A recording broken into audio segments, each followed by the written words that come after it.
Hey everybody, welcome to eTrailer.com. I'm Bobby, and today we're taking a look at the Swagman Current 2-bike platform rack for electric bikes on our 2020 Mitsubishi Outlander Sport. Now, as you can see, this is going to be a pretty good way of getting those e-bikes up on our rack. They can be extremely heavy, but Swagman's gone ahead and made sure we have a 60-pound weight capacity to make sure we can get these heavy e-bikes up on here. Now, right away, we want to make sure that we are removing those battery packs from our e-bikes. We want to take that weight off of here, A, so they don't come detached and start doing damage, and B, that weight's really going to help of making sure that we are staying underneath that weight capacity. Now, the Current has a lot of great things about it. Yeah, we are getting those e-bikes up there right away. However, we are getting some pretty high visibility contact points to actually help us manipulate our rack, which can be very nice for us if we're at the trail late at night, or maybe when dusk is coming down. It can be very easy to see.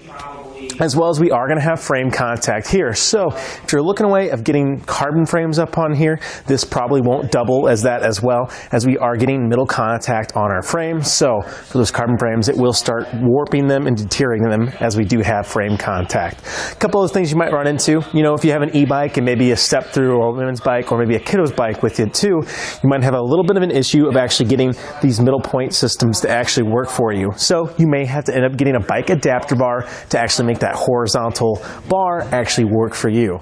But it's still going to be a very versatile rack, as you can see, getting a lot of contact points throughout this entirety of the mast.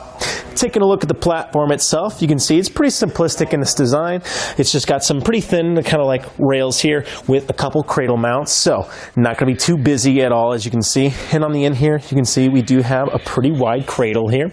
On the inside, we're going to get a really good groove for our standard and our mountain bag tires, as again too, as our wheels get wider and wider, we are going to have a wider base here for ourselves. And with a 5-inch maximum on our wheel cradles, we're going to fit most of those big bikes up on here, as well as having a very large strap. I don't think we're going to have too many issues, even with those fat tire bikes getting up on here. You can take a look at how easy this ratchet system is to use. And on the inside here too, you can see that we do have just this little rubber topper at the top. As you can see, got some air in there too, which I really like because it's going to go ahead and bind itself down, give us just that amount of shock absorption that we will need. That way we're not having any friction, no bouncing as we are kind of jostling around on the road. So everything we can do to help kind of make that wheel rim that much more secure goes a long way.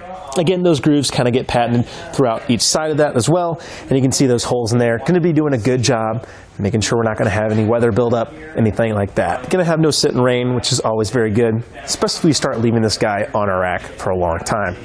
Taking a look at the middle tower here, you can see that's actually where we utilize our middle contact point. Now this guy's going to be pretty important of actually holding down the majority of our weight here. Now we do have those ratchet straps on our wheel, but they're definitely not going to be all we need. This guy doing a good job of being able to sink down on top of our frame, make sure we're not going to be bumping up at all. Extremely easy to use too. We just have these little levers here on the side. All we have to do is push that. We can actually slide these up. Sorry, I didn't mean to go that far on it, guys. And as you can see, that's actually going to release just a little bit. And then we can go ahead and bring it right back down. And that way, it won't be going anywhere unless we actually push that lever in. One thing I like about it too is those locking cores are right on there. So now we know that this bike won't be able to move without us being able to actually use those keys and open it up. Now those will be key to like, and they'll be key to like to our locking core on our hitch pin that we'll get to later in the video. So extremely easy to have that nice security there. I really like it. A couple of things that are great about this guy as well though, we can still access our cargo space even with these heavy bikes up on our rack. So let's see how we can actually do that. Now we want to make sure that we are supporting our weight here, especially as you can see we have this heavy e-bike up on here, and you can imagine getting two of these guys really going to start adding that weight. So all we have to do, come to this green contact point in the back. As we mentioned, I do like the lime green. It's going to especially let us know where it's at, especially maybe it's dusk and we're just getting done with the trail. All we have to do is pull that arm and going ahead and walking it down. I like to make sure I'm just getting a little bit underneath it, that way I'm preventing any kind of that slamming action that could end up damaging our bike or our rack. So we want to come in here now, and as you can see, I can easily open up this hatch. Very, very ample room to actually get in here. You can see I can fit all of myself in here. Now I get my coolers, I get my helmets, maybe bring in some groceries, whatever I might need. I can still access this cargo area very, very easily and very quickly thanks to that little pull up. So as you can see, very nice to get into. And then bring it back up is actually even easier. All we want to do is actually help support it up. like so.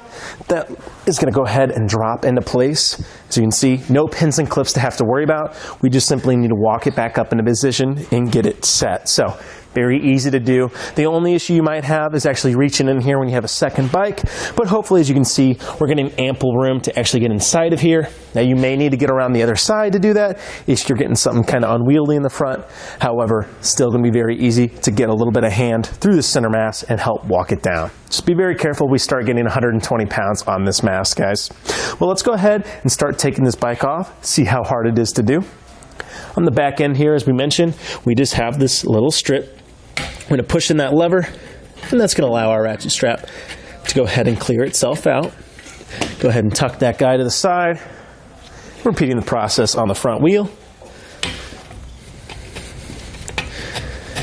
And I really like these strips too. As you can see, we are going to get a lot of coverage. Maybe we have those fat tire bikes. As long as they are within 5 inches of width, I think we're doing pretty good with those wheels. Now that brings us to our middle point here.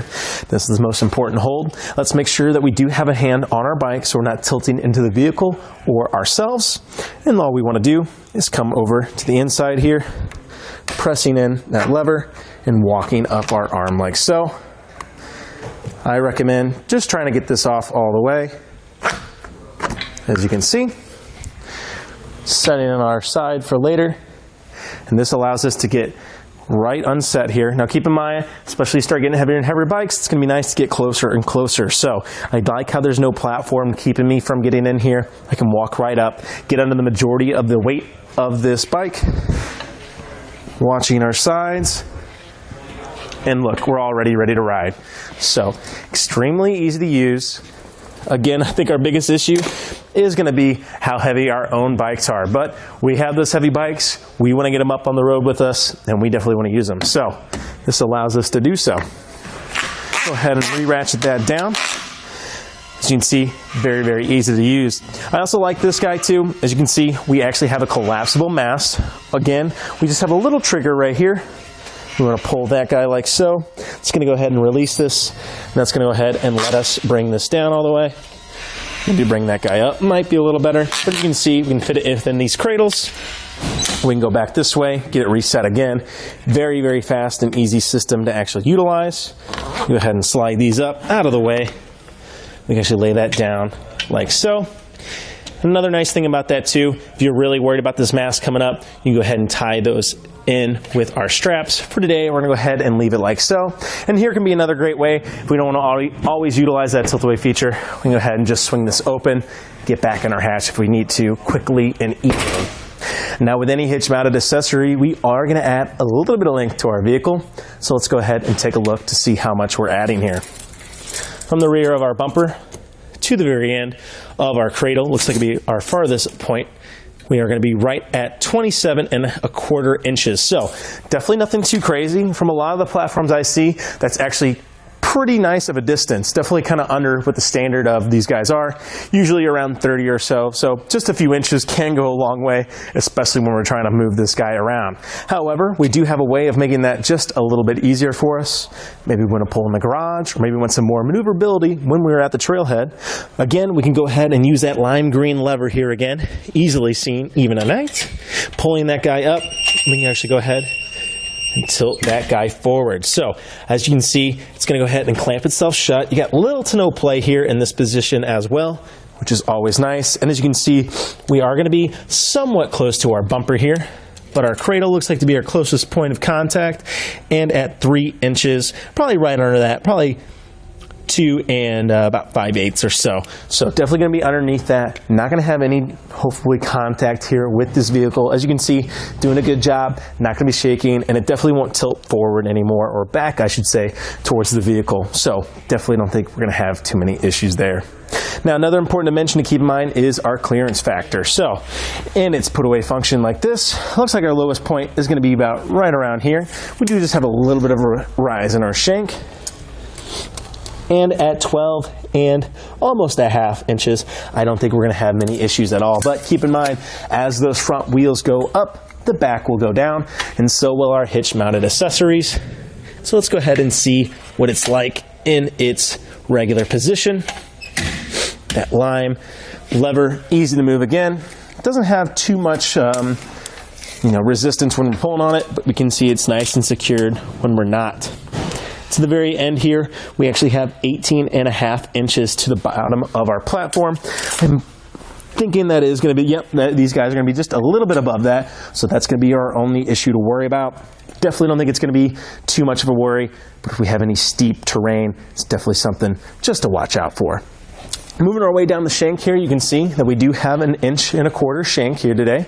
Now, what's also great about this, it does come with a 2-inch sleeve adapter. So not only can we use this on our Outlander, as you can see today, but maybe we could throw it on maybe a smaller vehicle in the family if we needed, and we can still utilize that 1.25 inch shank.